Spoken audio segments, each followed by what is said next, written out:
My wife, Stella, started traveling for work almost constantly, and then I stumbled upon her secret online purchases, a startling collection of lingerie and adult toys. I initially brushed it off, my mind conjuring images of her planning some wild surprise for me. That hopeful illusion shattered the day she returned from one of these business trips, her legs visibly weak, almost buckling beneath her as she walked. Stella and I had met through a mutual friend setup. She was undeniably stunning, with a voluptuous figure that most men only dream of, and a confidence that radiated from her. More than that, her libido was off the charts. Our intimate life was incredible, explosive even, and for a while, I genuinely felt like the luckiest man alive. She seemed content as a homemaker for the first 6 blissful months, while I worked hard, happy in the knowledge that I had a warm, passionate wife waiting for me each evening. Our little life felt perfect. Then, about half a year into our marriage, she suddenly announced she wanted to get a job, saying she wanted to help ease my financial burden. I was touched by her thoughtfulness and naturally supported her decision. But once Stella started working at a finance company, the business trips became alarmingly frequent. She was out early, back late, and our once frequent nights of passion dwindled to almost nothing. The discovery of her online shopping account, accidentally left logged in on our shared tablet, was a shock. Skimpy lingerie, various toys. My heart gave a strange leap. Was this the surprise she was planning? Had she realized how much I missed her touch, how our intimacy had suffered? Hope, foolish and eager, bloomed in my chest. So, on the day she was due back from her latest trip, I prepared a lavish dinner, anticipating a reconciliation of sorts. But when Stella finally walked through the door, she looked utterly drained, her usually vibrant energy snuffed out. Her steps faltered, and I noticed her knees were a little red and raw-looking, as if she'd been kneeling on a hard surface for a long time. "Honey, I'm not hungry," she mumbled, barely meeting my eyes before disappearing into the bathroom. "You go ahead and eat. I'm exhausted, just need to rest." Disappointment pricked at me, but I tried to chalk it up to a demanding job. Later, after I'd eaten alone, I went into the bedroom. Stella was sprawled on the bed, fast asleep, wearing a flimsy silk slip dress that did little to hide the creamy expanse of her skin. Desire, sharp and insistent, stirred within me. I approached quietly, my hands reaching out, sliding under the hem of her slip. She jolted awake instantly, shoving me away with surprising force. "What the hell, Jack? You scared me. What do you think you're doing?" Her voice was harsh. "Honey, it's been so long," I murmured, sitting beside her, my hand instinctively going to her smooth thigh. "I miss you. Jack, I just got back from a grueling trip. I'm dead tired," she snapped, pulling away. "Another time, okay? I'm really not in the mood." She rolled over, turning her back to me, and was seemingly asleep again in moments. Sighing, I got up. Perhaps she really was planning something special, waiting for a time when she felt more energetic, ready to unleash one of our old, wild nights. As I turned to leave, my eyes fell upon her exposed backside. My breath caught. Her pale skin, usually flawless, was marred by angry red patches across her shapely rear, clear, distinct imprints of a hand, some even overlapping, the undeniable result of forceful slaps or impacts. I froze, my mind reeling. The pieces clicked into place with a sickening clarity. The last time we'd made love was a full 2 months ago. Every advance I'd made since then had been met with an excuse. Too tired, a stomach ache, not feeling well. But Stella, with her once voracious appetite, how could she go so long without physical intimacy? I wasn't an idiot. A cold sweat broke out on my skin. I stumbled out of the room, fumbled for a cigarette on the balcony, my mind racing. No, it couldn't be. I treated her so well, gave her everything she wanted. Why would she betray me?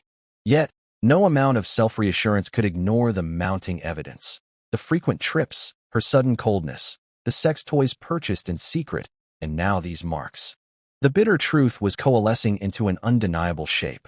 I loved her, or at least, I loved the woman I thought she was. But I couldn't stomach being a cuckold. Maybe I misread the marks?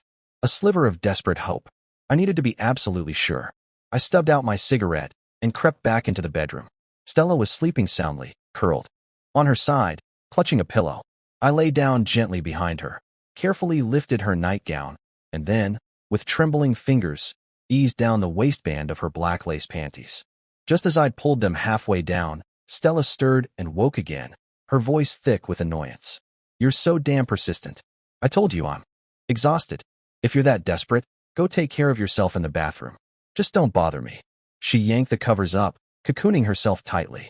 I let out a bitter, silent laugh. I'd seen enough. The marks on her buttocks were undeniably fresh, clearly inflicted by forceful, repeated slapping and impact. Just how wild had she been with someone else? And those sex toys, they weren't for me, were they? No wonder she always had an excuse. She was getting her fill elsewhere, with gusto. I wouldn't be kept in the dark, played for a fool, any longer. I needed concrete proof, but she'd never admit it without it.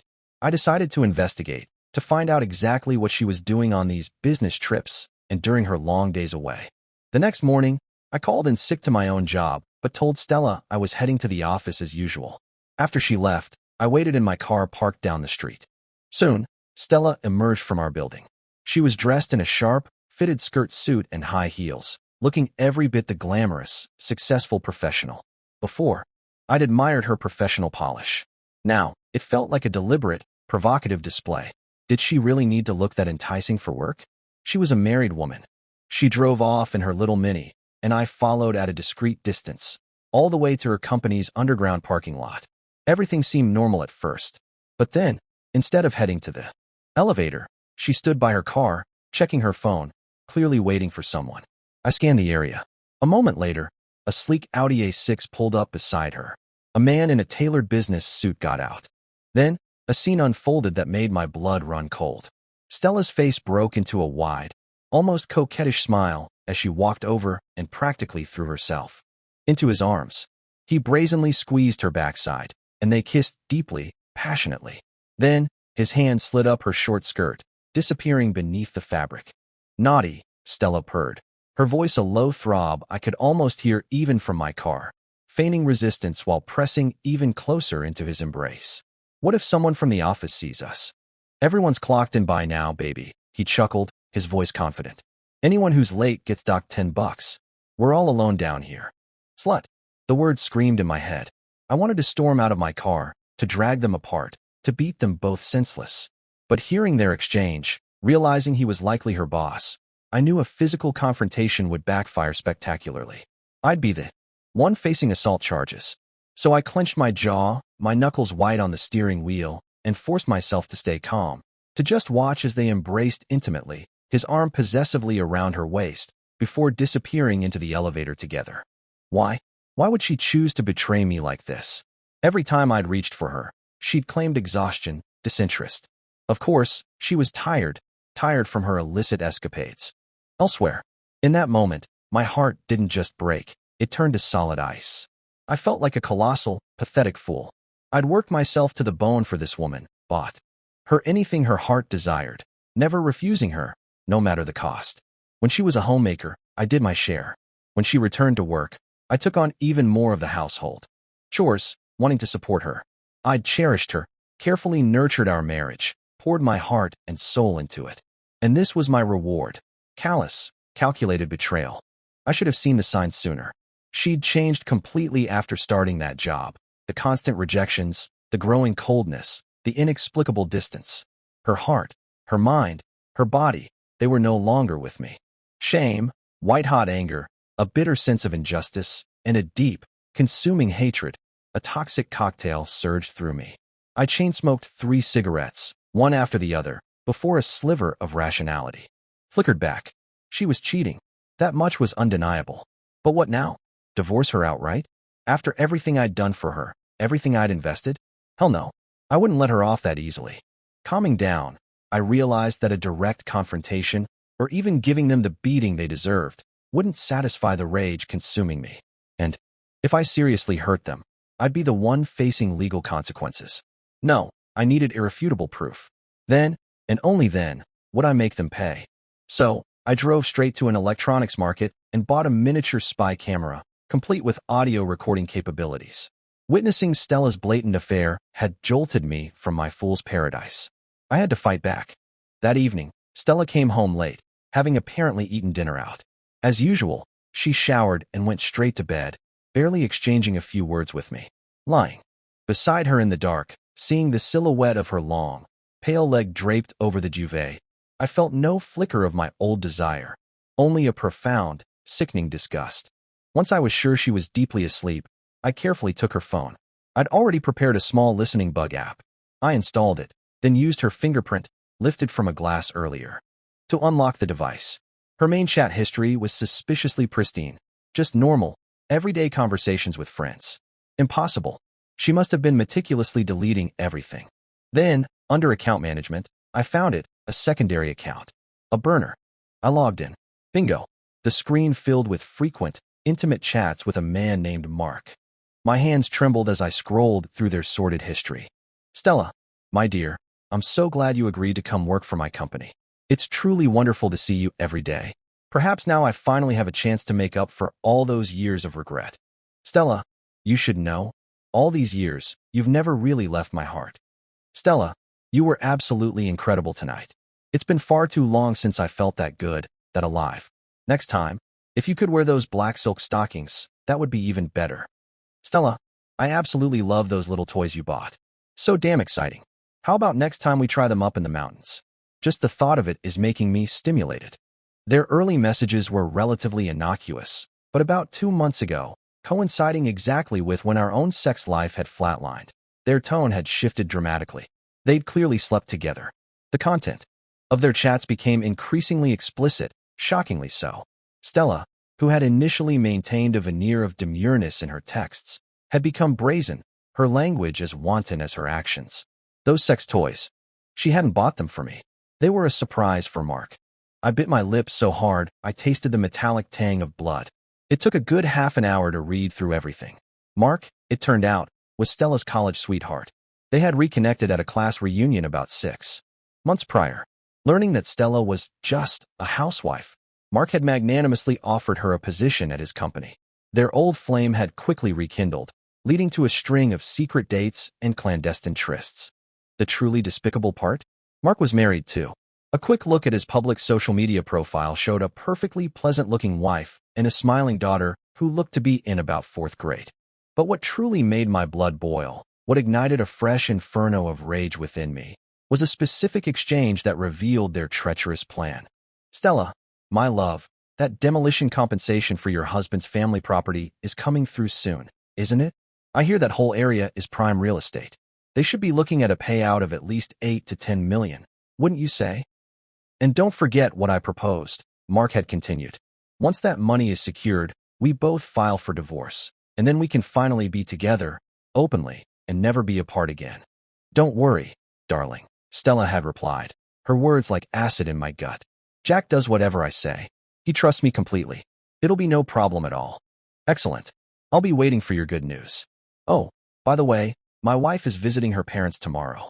Any chance you could come over? Fancy a little adventure, perhaps in front of our wedding photograph. Oh, Mark, you're terrible. Stella had typed back, the playful chastisement a grotesque charade. All right then, I'll tell Jack I'm going to visit my parents tomorrow too. The scheming, duplicitous bastards.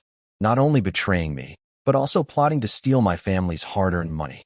I wanted to drag Stella out of bed right then and there, to slap her senseless until she confessed everything. But I gritted my teeth and held back. It wasn't time for a full-blown showdown. Not yet. That would be too easy for them.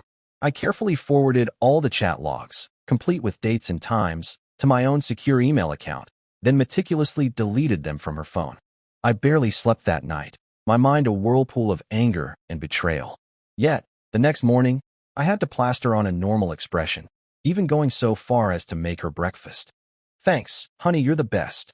Stella chirped brightly, planting a quick, meaningless kiss on my cheek before she started eating. Oh, by the way, honey, she began casually, that demolition money for your old family house, has it come through yet? How much are you expecting to get? Yeah, Dad mentioned it. He said it's looking like around 9 million, maybe a little more, I replied, keeping my voice even. The fox can't hide her tail for long, I thought grimly. Let's see exactly what you're planning, you manipulative witch. Wow, that much, Stella exclaimed, her eyes widening. Then, in a move that would have once thrilled me, she slid from her chair onto my lap, draping her arms around my neck, her voice dropping to a husky purr. Honey, I'm feeling pretty good today. You, in the mood for a little fun? Her sudden, uncharacteristic affection was so transparently false, it was almost comical. If I hadn't known about her sordid affair, about her passionate encounters with Her lover. I would have been ecstatic, probably would have carried her straight to the sofa. Now, her coquettish act, her painted-on desire, just made me want to vomit. No time, unfortunately. Gotta get to work, I said, gently but firmly pushing her off my lap. But honey, speaking of money, is there something specific you wanted to tell me? She launched into an elaborate spiel about a fantastic investment opportunity her company was offering. Apparently, it was an exclusive, internal project. They needed an investment of $7 million. She explained, promising a full return of capital within 6 months and the potential to double the profit within a year. As an employee, she could get us in on this supposedly lucrative deal. I wasn't born yesterday. It was painfully obvious that she and Mark were eyeing my family's money, setting an elaborate trap for me to walk into. But I feigned caution, playing my part. Investing that much. Isn't it a bit too risky, Stella? I think we should be really careful with such a large sum. Oh, honey, don't you worry your handsome little head about it, she wheedled, her voice cloyingly sweet. It's the most sought-after project in the entire company. If it wasn't a surefire winner, do you think everyone would be fighting tooth and nail for a piece of the pie? I had to pull a lot of strings, call in a lot of favors, just to get us a spot. It's practically guaranteed profit. And you did say you'd always support me in my career, didn't you? Sure, pulling strings and spreading your legs for the boss. I thought bitterly, the unspoken words like bile in my throat. Okay, I said, feigning reluctant agreement. I'll talk to my parents about it. Oh, you're the best, honey, Stella chirped, rewarding me with another peck on the cheek. Then, almost as an afterthought, she mentioned it had been ages since she'd spent quality time with her own parents and announced she'd be staying overnight with them. Naturally, I agreed without a fuss. That evening, after my own workday was over, I drove straight to the elementary school Mark's daughter attended. I waited. Soon enough, a graceful, rather elegant woman emerged from the school gates, holding a little girl's hand. She had long, straight dark hair, a tall, slender figure, and was dressed simply, looking like a typical homemaker. But her features were delicate, and she had a notably well-rounded rear. That, for some reason, hinted at a gentle, nurturing nature. I recognized her instantly from Mark's social media photos. This was his wife, Linda. Excuse me, Linda? I approached her as she was about to get into her car. My name is Jack. I urgently need to talk to you about your husband, Mark. I promise it won't take too much of your time. Linda studied me for a long moment, a flicker of something unreadable in her eyes, then nodded thoughtfully. She settled her child securely in the car and then came back to where I stood. I didn't beat around the bush. I got straight to the point, revealing Mark and Stella's affair in stark detail, and even told her about their sordid plans for that very evening. To my utter astonishment, Linda listened with a profound, chilling calmness. When I finished, she simply stated that she already knew about their relationship. I was floored. Then why haven't you divorced him? I blurted out. How can you tolerate his blatant infidelity, him carrying on like this? A bitter, weary smile touched Linda's lips. She explained that she didn't dare. Mark controlled all their finances with an iron fist. He was far too shrewd. In a divorce, she knew she'd get next to nothing, and she feared the courts wouldn't grant her custody of their daughter. She felt trapped, powerless, forced to endure his betrayals in silence. I felt a surge of anger on her behalf. But this is just enabling him. I argued passionately. Linda, we're both victims here. Why should we be the ones to suffer their betrayals in silence? We have to fight back. We have to do something. She hesitated, her eyes filled with a deep, maternal fear. I can't risk it. I have my child to think of. It's precisely for your child that you must fight back. I pressed, my voice urgent. Do you honestly think his continued philandering, his deceit, won't affect her in the long run? What are you truly afraid of, Linda? Will you starve without him? Are you so dependent? My words, harsh as they were, seemed to strike a chord. After a long, conflicted silence, during which I could see the internal battle raging within her, she slowly, almost imperceptibly, nodded. So, Linda took her daughter to her parents' place for an impromptu sleepover, then got into my car. We drove to her apartment building and parked across the street, waiting in the deepening twilight. My phone, which I'd configured to track Stella's location through the bug I'd planted, buzzed. They're on their way, I said, my voice grim, my jaw tight with anticipation. Linda pressed her lips together, her face a pale mask in the gloom, but said nothing. Sure enough, about 15 minutes later, Mark's Audi A6 pulled into the driveway.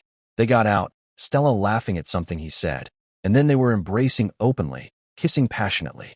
Right there on the sidewalk, without a care in the world. I activated the audio feed from the bug on Stella's phone, and their voices, sickeningly intimate, filled the confines of my car. Mark, darling, are we really going to stay at your place tonight? What if your wife comes back unexpectedly? Stella's voice was a breathy whisper. Don't you worry your pretty little head about her, Mark said dismissively, his arm tightening around Stella's waist. If she sees us, so be it. We'll just lay it all out. You're the only one for me, Stella. Divorcing her is just a matter of time anyway. Beside me in the car, Linda visibly flinched, a small, wounded sound escaping her lips. Her face, already pale, seemed to drain of all remaining color. Oh, Mark, Stella cooed, her voice dripping with false sweetness. Just hearing you say that is enough for me.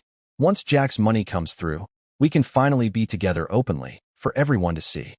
I nearly bit through my own lip, the taste of blood coppery in my mouth. That conniving bitch.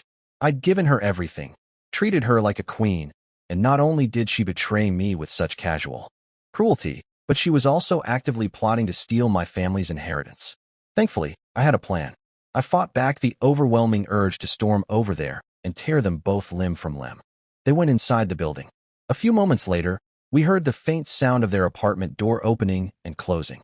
Unfortunately, Stella must have left her phone somewhere inconvenient, perhaps in her purse in the hallway, because the camera feed was useless, showing nothing but the inside of her bag. But the audio was crystal clear. We heard their muffled movements, their low laughter. Then, their breathing grew heavier, more ragged. Stella, my sweet, come here, Mark urged, his voice thick with unconcealed excitement.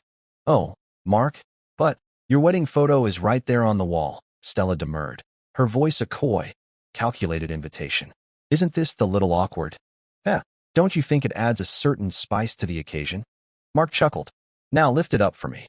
Soon, the unmistakable, rhythmic sounds of their lovemaking, punctuated by their lewd moans and breathless gasps, filled my car, each sound a fresh stab to my already bleeding heart.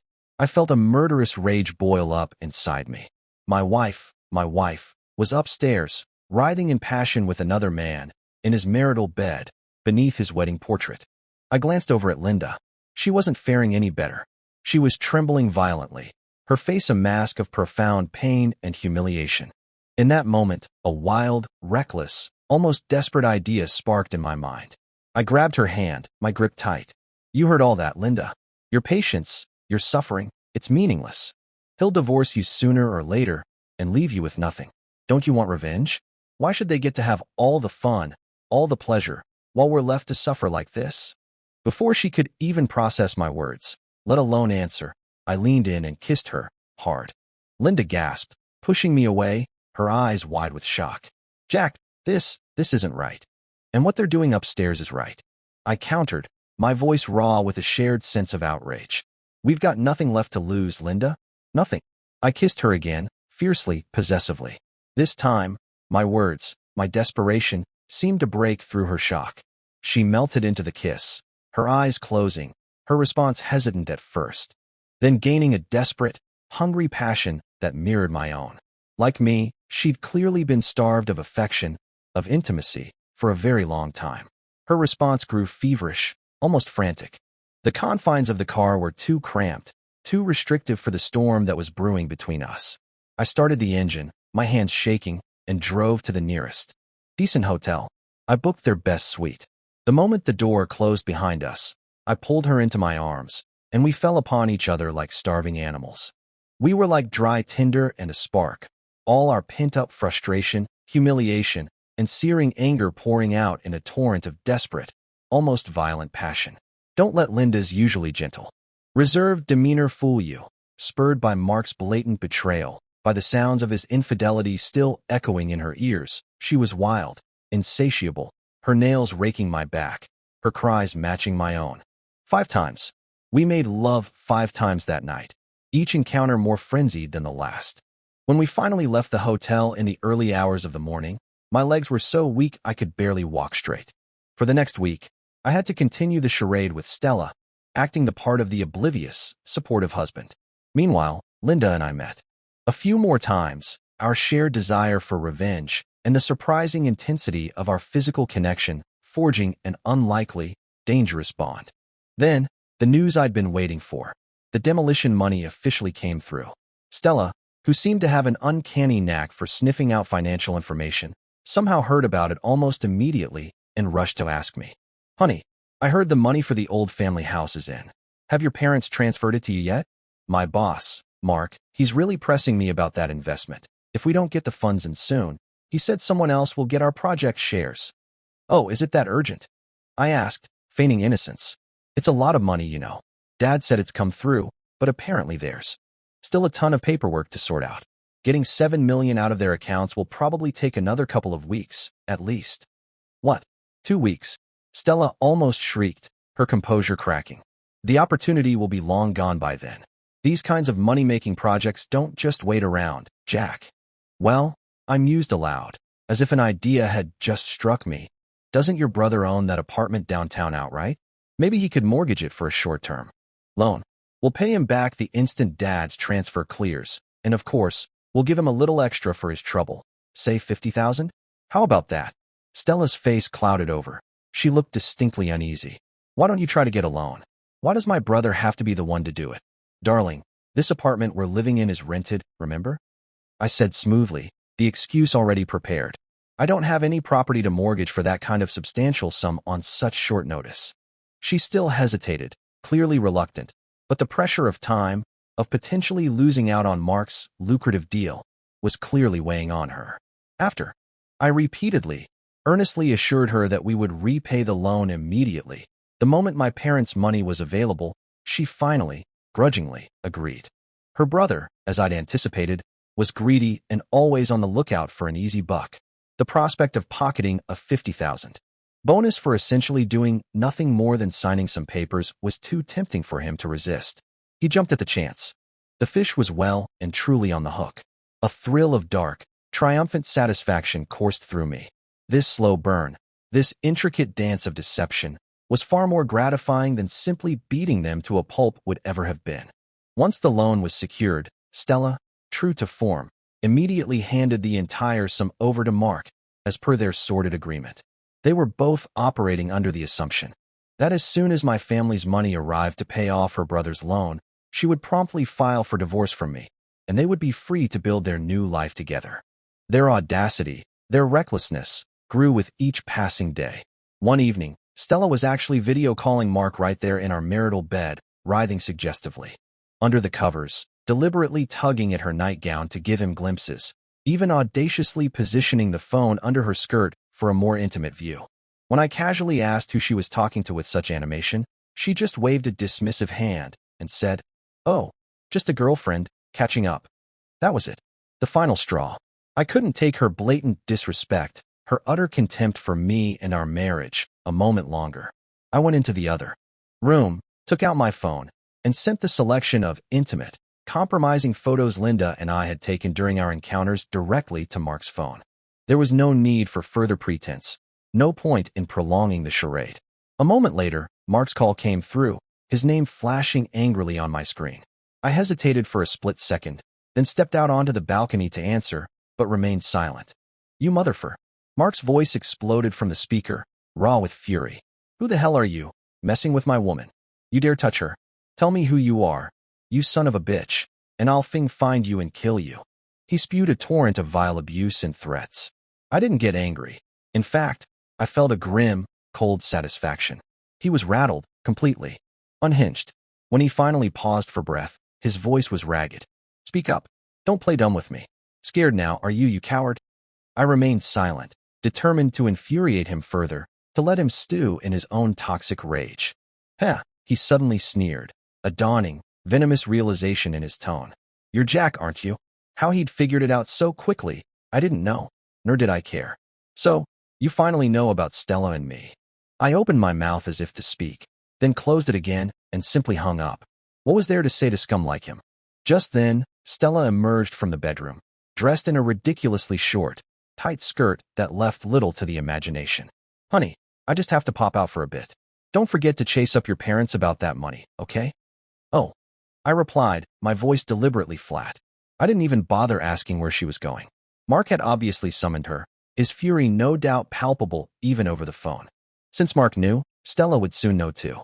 The final showdown was finally here. I sent a quick, coded message to Linda. I wouldn't have made my move, wouldn't have revealed my hand, if I wasn't fully prepared for the fallout. Linda, as it turned out, hadn't been idle during the years of Mark's philandering. She'd secretly, meticulously gathered irrefutable evidence of Mark using his executive position to defraud clients, siphoning company funds for his personal use. She had enough for a solid commercial fraud charge, a crime that carried a minimum 3-year prison sentence. We had nothing to fear from him. Sure enough, just 3 hours later, Stella stormed back into the apartment, her face a mask of incandescent fury. I watched her coldly from the living room sofa, a tumbler of whiskey in my hand. Jack, what is the meaning of this? How could you? What have I done now, dear? I feigned ignorance, taking a slow sip. Don't you dare play dumb with me. You actually slept with my boss's wife. With Linda. I never knew you were so disgusting, so utterly depraved. Stella shrieked, pointing an accusing finger, her voice trembling with rage. And I actually thought you were a reliable, honest man. A good man. But you're doing such filthy, despicable things behind my back. Divorce. I want a divorce right now. I almost laughed out loud. The sheer audacity. The hypocrisy. How could anyone be so utterly shameless? How had I been so blind, never seeing this calculating, duplicitous side of her before? The memory of how I'd cherished her, treated her like a precious, delicate treasure, now filled me with a wave of profound nausea. Fine, divorce it is. I've been waiting for you to say those words for a long time, I said calmly, my voice dangerously soft. Good. Then prepare the papers. And since you're the one who cheated, you get absolutely nothing. All marital assets, including your family's demolition money, will go to me. Stella sneered, her eyes glittering with malice and greed. Haha, are you dreaming? I roared with genuine, incredulous laughter. What a brilliant, twisted scheme. The moment you walk in, you try to pin adultery on me to cover your own tracks. Firstly, my dear, the demolition money belongs to my parents. It has absolutely nothing to do with either of us. Even if I were to leave this marriage with nothing but the clothes on my back, you wouldn't get a single penny of it. Besides, you accuse me of cheating? Where's your proof, Stella? Because I, on the other hand, have irrefutable, crystal clear proof of you and Mark rutting like animals in his bed. With that, I picked up my phone, tapped the screen, and played the audio recording of her and Mark's lewd, passion-filled encounter, the sounds of their shameless coupling echoing through our living room. You, Stella trembled with uncontrollable rage, her face contorting. Then, with a wild scream, she lunged at me, her hands like claws. Delete it. Delete it now, you bastard. I slapped her hard across the face, the sound sharp and shocking in the sudden silence. She stumbled back, clutching her cheek, her eyes wide with disbelief. Wake up, Stella. Still trying to scam my money. I stood over her, my voice like ice. This evidence, when presented in court, won't just leave you with nothing. It'll make you infamous. Everyone we know, everyone you work with, will find out exactly what kind of slut you really are. You wanted to be with Mark so badly, right? Well, I'll grant you your wish. Pack your things and wait for the court summons. You. Stella was speechless, shaking from head to toe, her face a mixture of fury and dawning terror. Oh, and by the way, I added, my voice laced with cold, deliberate cruelty. That $7 million bank loan your brother took out? Remember to get the money back from your lover, Mark, so you can repay it. Though, between you and me, I highly doubt you'll see a single cent of it again. I do wonder if your dear brother will get to keep his precious apartment, huh? Stella collapsed onto the sofa as if her legs had given out, her face ashen, tears finally streaming down her cheeks as the full weight of her situation, of my meticulously planned revenge, seemed to dawn on her. She stared at me, her eyes wide with a horrified understanding, and began to sob brokenly. You knew? You knew all along, didn't you? You tricked me into taking out that loan, just to ruin me. Is that it? Jack, you absolute bastard. How could you? How could you do this to me? Woo. Watching her cry, her carefully constructed world crumbling around her, I felt not a shred of pity, not a flicker of guilt. Only a cold, hard satisfaction. That's right, Stella, I knew. I confirmed, my voice devoid of emotion. But let's be clear, I didn't force you to take out that loan. I merely presented an opportunity. If you hadn't, been so intent on betraying me, on trying to ruin me and steal my family's money, you wouldn't be suffering these consequences now, would you? Now get out. I'll see you in court." Hearing the finality in my voice, the mention of court, Stella seemed to snap. She scrambled up from the sofa, rushing to my side, grabbing my hand, her face a desperate, tear-streaked mask. "Jack, honey, please. I was wrong. I was so wrong. Please, don't divorce me. I can't go to court. Please, just give me one more chance. I'll quit my job. I'll stay home. I'll be a good wife, the best wife. I swear I'll never, ever betray you again." Had enough yet? I looked at her coldly, her pleas washing over me like water off a duck's back. Remembering everything she'd done, every lie, every betrayal, my heart remained a block of ice. Once a man's heart truly turns cold, it's impossible to warm it again. "Honey, please," she wailed, her tone shifting again, becoming pathetically wheedling as she tugged at my arm, trying to reignite some spark of the affection I once held for her. "You used to say you loved me more than anything. I just made a mistake. A mistake any woman might make. Why can't you find it in your heart to give me one more chance?" Stella," I scoffed, pushing her away, my voice laced with contempt. "Do you really think I'd fall for that pathetic act again? Don't waste your breath, or mine. If you don't want this whole sordid mess dragged through court for everyone to see, for your name to become synonymous with cheating whore, then you'll sign this divorce agreement right now. We'll owe each other nothing. Consider this my final act of mercy, for old time's sake.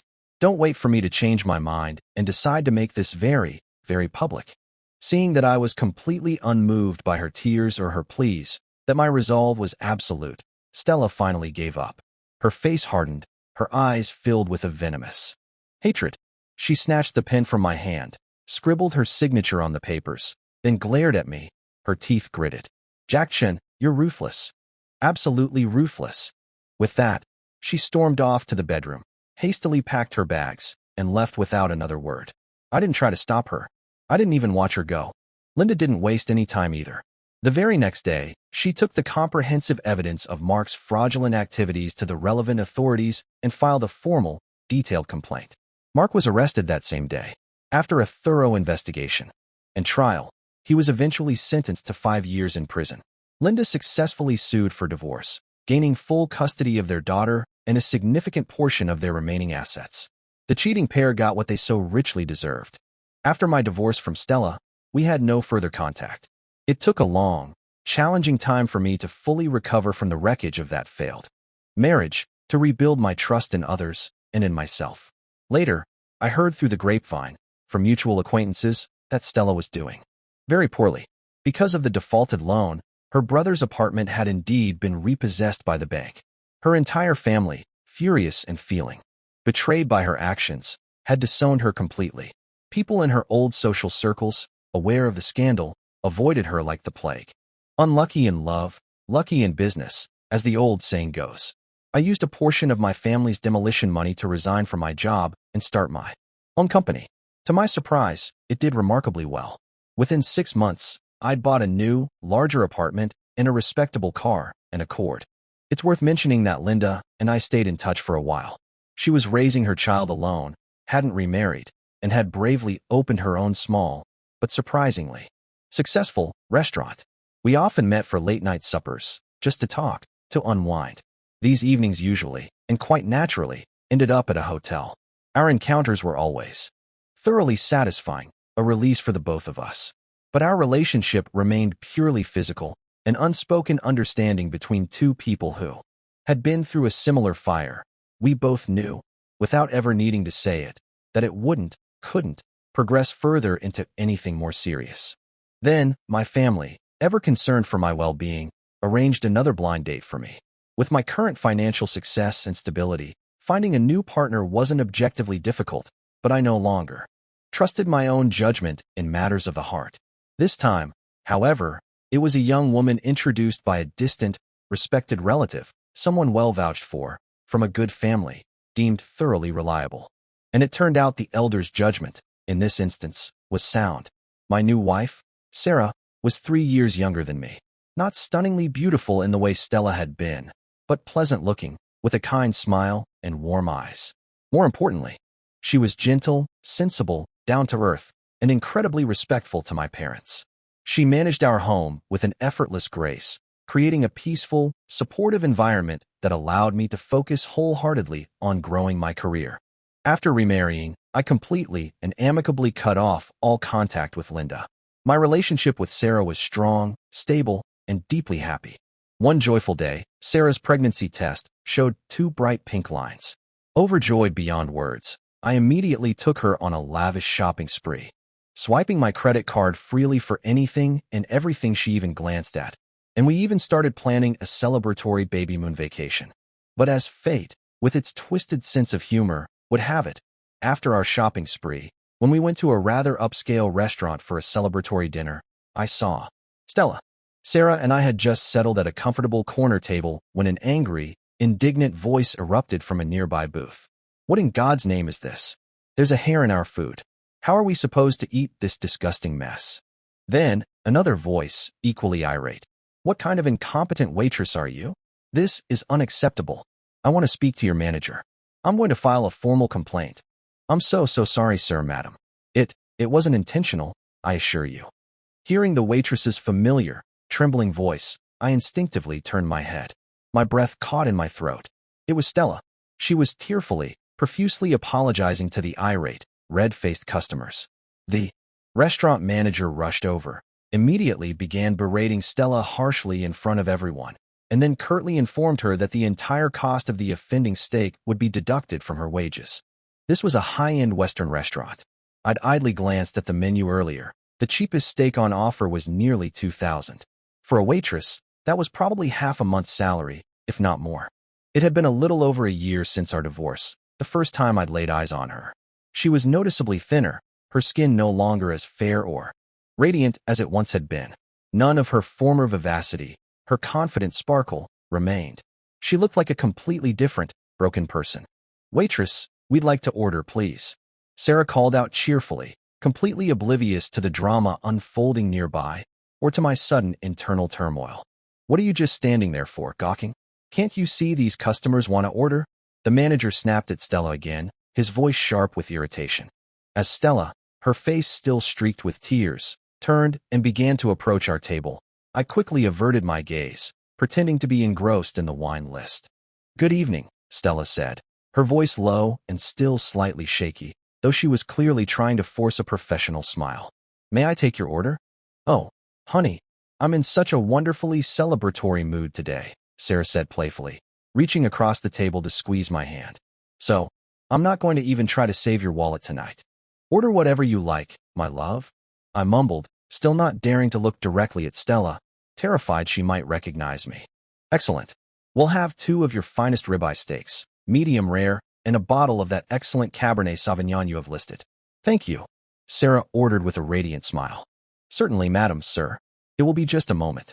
After Stella had retreated towards the kitchen, I finally dared to turn back and sit properly. My eyes, however, involuntarily followed her retreating figure. As if sensing my gaze, she happened to look back over her shoulder at that exact moment. Our eyes met, just for a few fleeting seconds. Recognition flickered in hers, undeniable and instant. But then, just as quickly, she averted her gaze, her expression unreadable as she looked down at the expensive order slip in her hand. Honey, what's wrong? Sarah asked, her brow furrowed with concern, noticing my odd, distracted behavior. Nothing, darling, nothing at all, I said, forcing a reassuring smile. Just remembering. You're pregnant now, so please, not too much wine for you tonight, okay? I suddenly felt a strange sense of release, of inevitability. What was there? To hide or be ashamed of? I owed her nothing. Since fate had thrown us together in this unlikely encounter, I might as well face it openly, with dignity. After our delicious meal, I excused myself to go to the restroom. When I came out, I found Stella standing there in the corridor, ramrod straight, her eyes fixed on me. She was clearly waiting for me. I paused, then slowly walked towards her. Are you waiting for me, Stella? Jack Chun. Well, long time no see, she said, her voice dripping with a familiar, bitter sarcasm. You seem to be doing quite well for yourself these days. I heard you started your own company, made a lot of money, bought a new house, a fancy car, even got remarried. Her eyes flicked dismissively over my shoulder, as if searching for Sarah. Though, I must say, your taste in women seems to have significantly declined. Your new wife? She's not much to look at, is she? Definitely a downgrade from me, wouldn't you agree? I was so taken aback by her audacity, her unmitigated gall, that I actually laughed. A short, incredulous bark. Where in God's name do you get your colossal confidence, Stella? You seriously think you can compare yourself to my wife? In my eyes, you're not fit to touch a single hair on her head. You? Her eyes reddened, and her voice rose, trembling with a mixture of anger and self-pity. Jack Chun, how dare you say that to me? You ruined me. Do you have any idea what my life is like now? I have no home to go back to, no family who will speak to me. I'm stuck working as a waitress in this humiliating job, taking crap from entitled assholes. Every single day? And you? You get to live it up, run a successful company, buy your new wife designer clothes, dine in fancy restaurants like this. How is that fair? You owed me from the divorce. You left me with nothing. You have to compensate me today. I don't want much. Just 300,000. That's nothing to you now, is it? Before I could even form a coherent response to her outrageous demand, Sarah, who must have sensed something amiss and followed me, stepped to my side, her eyes blazing. She unleashed a tirade at Stella that left me momentarily speechless. You shameless, pathetic bitch. You'll never change, will you? You deserve every single bad thing that has ever happened to you, and more. My husband earned his money through years of hard work, talent, and integrity, qualities you wouldn't know the first thing about. If you're so damn capable, why don't you go out and earn your own money, instead of trying to leech off him? You should be grateful anyone even employs you as a waitress, you picky, entitled trash. Otherwise, what else could a common whore like you possibly do to survive, except sell your body on the street? I stood there, completely stunned. My usually gentle, virtuous, soft-spoken Sarah, when angered, was apparently a formidable force of nature. She verbally annihilated Stella, who burst into tears, completely speechless, her face crumbling under the onslaught. And I must admit, was secretly, profoundly thrilled.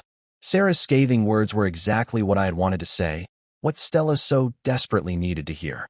Seeing Stella being berated by that arrogant customer earlier, I'd felt a fleeting, almost involuntary moment of pity. But a year later, instead of reflecting on her own appalling actions, instead of taking any responsibility for the mess she'd made of her life, she still had the audacity to blame me for her misfortune. Stella, I said, my voice cold and final, cutting through her sobs. 300,000 is, as you say, practically nothing to me now, but I would rather donate every last cent of it to charity, to a dog shelter, than give you a single dime. Sarah, my love, let's not waste another moment of our precious time on her. Let's go. I put my arm protectively around Sarah's shoulders and gently guided her away.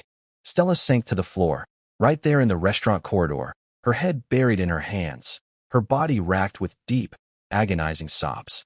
Perhaps only now, seeing how well I was doing, how happy and content I was with my new life, my new wife, did she truly, finally, feel the full, crushing weight of her regret.